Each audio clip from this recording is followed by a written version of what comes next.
Franklin Roosevelt, Winston Churchill, and Harry Truman all had several things in common.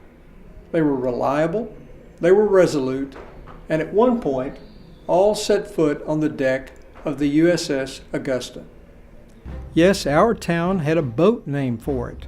Several of them actually, but the most active, the USS Augusta, was a cruiser that not only saw battle action, but often served as a headquarters and presidential flagship.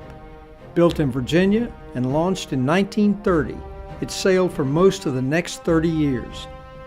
The Augusta would serve as the U.S. Navy's flagship for both the Asiatic and Atlantic fleets, seeing action in seas off China, North Africa, and France, and earning 3 battle stars during World War II. It was in the Pacific, it was in the Atlantic, it was at D-Day, and just about anyone who was anybody stood on its decks. In Asian waters, the ship was called Augie Maru. Augie, a nickname for Augusta, and Maru, the Japanese word for boat. In 1934, the Augusta sailed under its most illustrious captain, Chester W. Nimitz, who would later become the 5-starred Commander-in-Chief of the Pacific Fleet.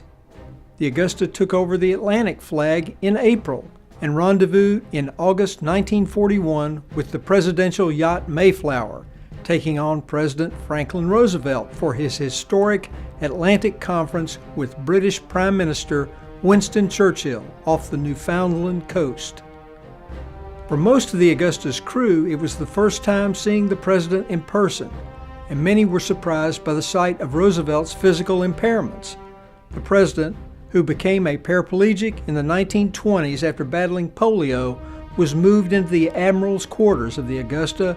Alterations had to be made to the ship, and an elevator was installed so that he could get around. They even assigned a serviceman to follow around the president's dog to clean up after, well, you know. British Prime Minister Winston Churchill came aboard off Newfoundland to discuss the Atlantic Charter.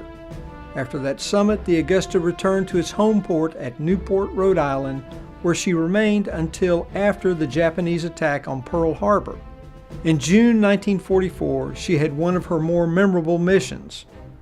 On her deck was General Omar Bradley, commanding D-Day landing forces from its bridge. The Augusta turned its 8-inch guns on the shores of Normandy, France, and for the next 26 days, it would patrol the English Channel, hurling shells at German military forces. The Augusta saw its share of action during World War II, and at the end of the war, it had the important mission of carrying President Harry Truman to the historic Potsdam Conference in Germany. In late 1945, the Augusta performed one of its more pleasurable missions. It brought troops home from Europe. It was placed on reserve the next year and served until 1959, when it was sold as scrap.